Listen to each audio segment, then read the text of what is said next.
ቢስሚላህ አሰላሙ አለይኩም ወራህመቱላሂ ወበረካቱ። እንዴት ናችሁ ውድ ተከታታዮቼ፣ ጓደኞቼ፣ ቤተሰቦቼ? አንዲት ሀዲስ ላንብብላችሁ፣ ተከታተሉኝ። ዘላለማዊ ጉዞ ወደ ጀነት ወይንም ወደ እሳት ነው። አላህ በቁርአን እንዲህ አለ፣ እናንተ በአላህ ያመናችሁ ሰዎች ሆይ አላህን ፍሩ። ማንኛውም ነፍስ ለወደፊቷ ያስቀመጠችውን ትመልከት። ቀብር የመጀመሪያው የአኼራ ጉዞ ነው። ለካሃዲዎችና ለሙናፊቃን የእሳት ጉድጓድ ሲሆን ለአማኞች ደግሞ ጨፌ ነው። በቀብር ውስጥ ከሚያስቀጡ ነገሮች መካከል ከሽንት በደንብ አለመጸዳዳት፣ ሐሜት፣ ከምርኮ ገንዘብ መስረቅ፣ ውሸት፣ ሶላትን ተኝቶ ማሳለፍ፣ ቁርአንን ችላ ብሎ መተው፣ ዝሙት፣ ግብረ ሰዶም፣ ወለድ፣ ብድርን አለመመለስና ሌሎችም ናቸው። ከእርሱ ነፃ የሚያወጡ ነገሮች ደግሞ መልካምና ለአላህ ንጹህ የሆኑ ስራዎች፣ ከቀብር ቅጣት በአላህ መጠበቅ፣ የተባረከን ምዕራፍ በብዛት መቅራት እና ሌሎችም ናቸው።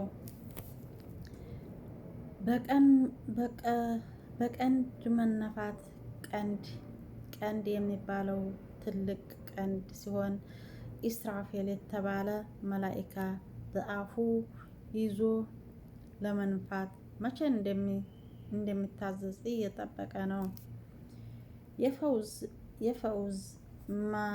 የፈውዝ ማስደንገጫው መነፋት በቀንዱ በተነፋ ቀን ከዚያም አላህ የሻለት ሲቀር ሁሉም የሚደናበርበት ቀን።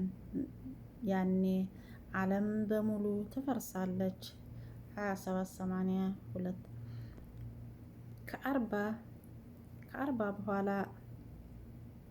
ከአርባ በኋላ የመቀስቀሻውን ንፊት ይነፋል። አላህ እንዲህ አለ፣ ከዚያም እንደገና በቀንዱ ይነፋል።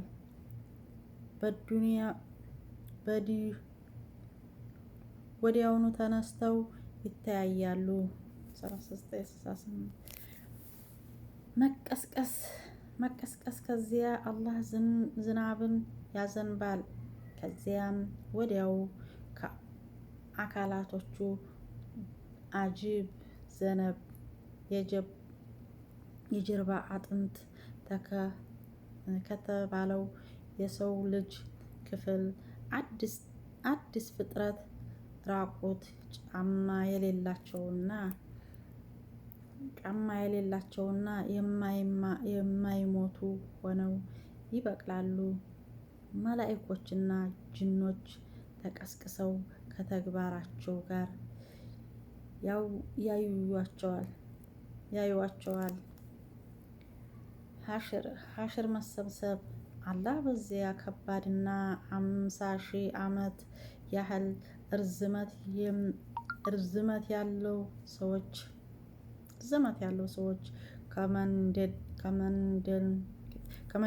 ከመደንገጣቸው የተነሳ እንደ ሰካራም የሚደናበሩበት ያሳለፏቸውን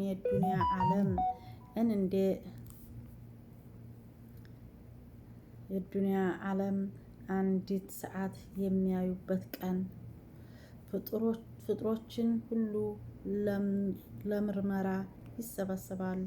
ፀሐይ ወደ እነሱ የአንድ ሚል ያህል ትቀርባለች። ሰዎች በራሳቸው ልክ በላብ ይዘፈቃሉ። ጉልበተኞችና ደካሞች ይጨቃጨቃሉ።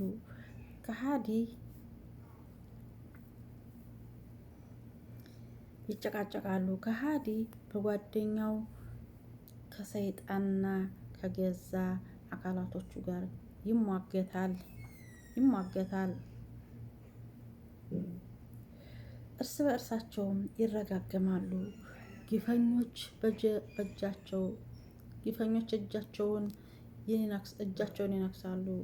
ገሃነም በ70,000 ገመድ ትጎተታለች። እያንዳንዱን ገመድ 70,000 መላኢካ ይስባል። ካፊር ባያት ጊዜ ቤዛ ከፍሎ ራሱን ማዳን ወይም አፈር መሆንን ይመኛል። ዘካ የከለከሉት አመፀኞች ገንዘቦቻቸው እሳት ሆና ትነጠፍና በሷ ይተኮሳሉ። ትዕቢተኞች ኩራተኞች ጉንዳን ቁንጫ መስለው ይቀሰቀሳሉ። የከዳ ያለ ፈቃድ ከምርኮ ገንዘብ የወሰደ የቀማም በሕዝብ ፊት ይጋለጣል። ሌባ በሰረቀው ነገር በገሃድ ያመጣል። የተደበቁት ሁሉ ይፋ ይወጣሉ። አላህን የሚፈሩት ግን ምንም ሳይፈሩ የዙሁር ሶላት ያህል ሆና ያልፋሉ።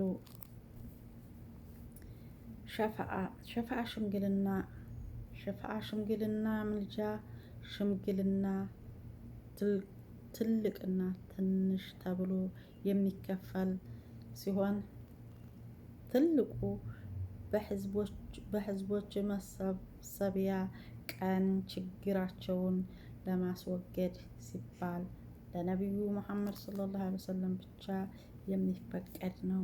ትንሹ ደግሞ ለነቢዩም ሆነ ለሌሎችም ለምሳሌ አማኞች ከእሳት ለማውጣትና ደረጃቸውን ለማስጨመር ሲባል የሚደረግ ሽምግልና ነው።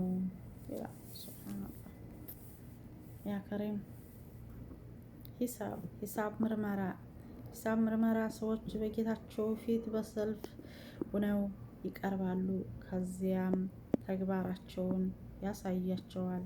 ከዚያ ከዱንያ ነገርም ይጠይቃቸዋል። ከእድሜያቸው፣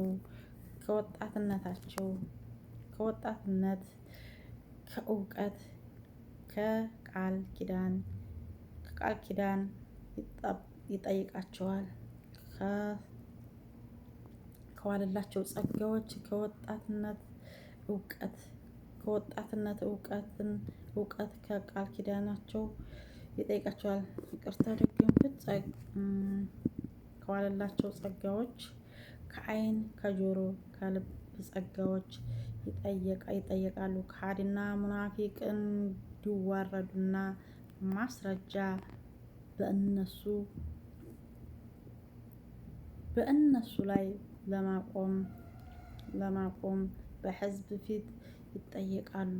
ሰዎች ምድር ቀናትና ሌሊትን ገንዘብ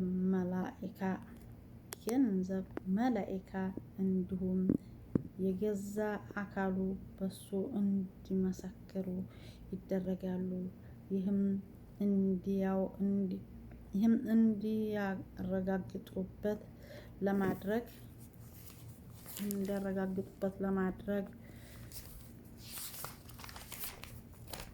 እንዲያረጋግጡበት ለማድረግ ነው።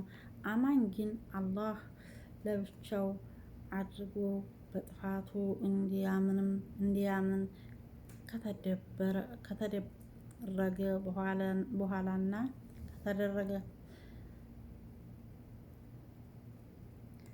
አማኝ አላህ ለብቻው አድርጎ በጥፋቱ እንዲያምን ከተደረገ በኋላና ራሱን በጥፋቱ የተነሳ